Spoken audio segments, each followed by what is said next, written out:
Myth or Memory, Episode 3, The Eagle and the Snake, Battles of Bloodlines. In every culture, symbols rise before empires do. The flag, the crest, the creature that defines a people. These are more than art. They are memories disguised as myth.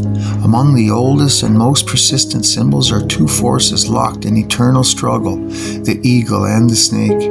One soars, one crawls, one hunts from above, one waits below. One represents vision, control, domination of the heights, the other, wisdom of the ground, the pulse of the earth itself. The war between them is not just a metaphor, it's the story of humanity divided between two instincts, the will to rule and the will to endure. From Sumer to the Aztecs, the eagle and snake appear again and again. The Sumerians carved eagles with human faces, beings that descended from the sky to teach and to rule. The Aztecs built their capital, Tenochtitlan, where an eagle devoured a serpent upon a cactus, a prophecy fulfilled, a divine sanction to conquer. The Romans bore the eagle as their standard symbol of the sky god Jupiter, of empire, of expansion. To the indigenous people they subdued, the serpent became a symbol of resistance, wisdom, rebirth, and the cyclical nature of life that the empire can never fully erase. It's too consistent to be coincidence. Across thousands of years, across continents that never met, the same two archetypes appear, locked in an endless cycle. Perhaps they were never about animals at all, but bloodlines, ideologies, or even species that once coexisted before one dominated the other. In the old myths, the eagle is the Sky Father's weapon. It represents intellect without empathy, control without connection, a creature that sees everything from above but touches nothing. The serpent, by contrast, is the Earth Mother's child, tied to cycles, seasons, and the sacred knowledge of death and renewal.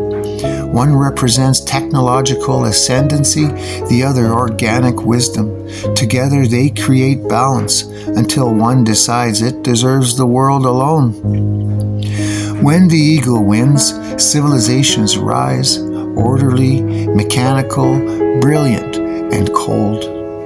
When the serpent returns, those civilizations crumble, reclaimed by nature, by memory, by the truth that nothing remains above forever.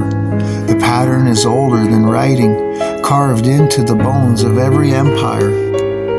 Maybe this is what the ancients were trying to tell us, that the battle wasn't between good and evil, but between two halves of the same origin, two philosophies born from a single forgotten world, one that reached the stars and one that stayed with the soil. Some texts hint that this conflict was once literal, a war between the children of the sky and the children of the earth. If true, it explains why humanity's history feels fractured, like two species learning to share one planet after catastrophe. The eagle bloodline sought mastery of air and fire, knowledge, flight, and light. The serpent bloodline mastered the hidden, medicine, the underworld, the deep sciences of life itself, and when the flood came, both survived but never reconciled. Today their symbols remain, scattered across nations that don't even know what they stand for. America's bald eagle, Rome's Aquila, the double-headed bird of Byzantium, all heirs of the same sky cult, obsessed with dominion and vision from above.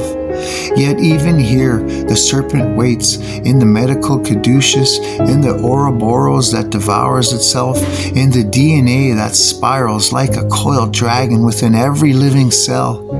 Two forces, one destiny, both are written into our blood. And like all ancient wars, this one has gone underground. Not fought with spears, but with stories.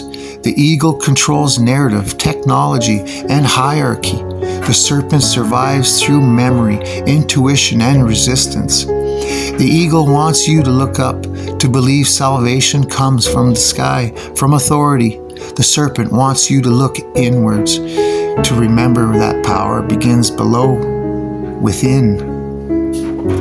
Perhaps the real psyop was teaching us to fear the serpent, to see earth wisdom as evil, forbidden, and fallen, while glorifying the eagle as the noble symbol of civilization.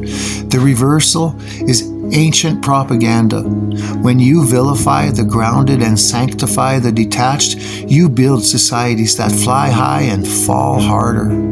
Every empire that worshipped the eagle eventually faced the serpent's return. From Babylon to Rome, from Tenochtitlan to the modern world, history doesn't repeat, it coils. Maybe the ancients weren't warning us of gods battling for heaven. Maybe they were warning us about ourselves, about the imbalance that comes when one half of human nature tries to erase the other. The eagle may still rule the skies, but the serpent is patient. And every time the towers crumble, it rises quietly from the dust to remind the world what balance really means. Because when truth is buried beneath symbols, the serpent always knows where to dig.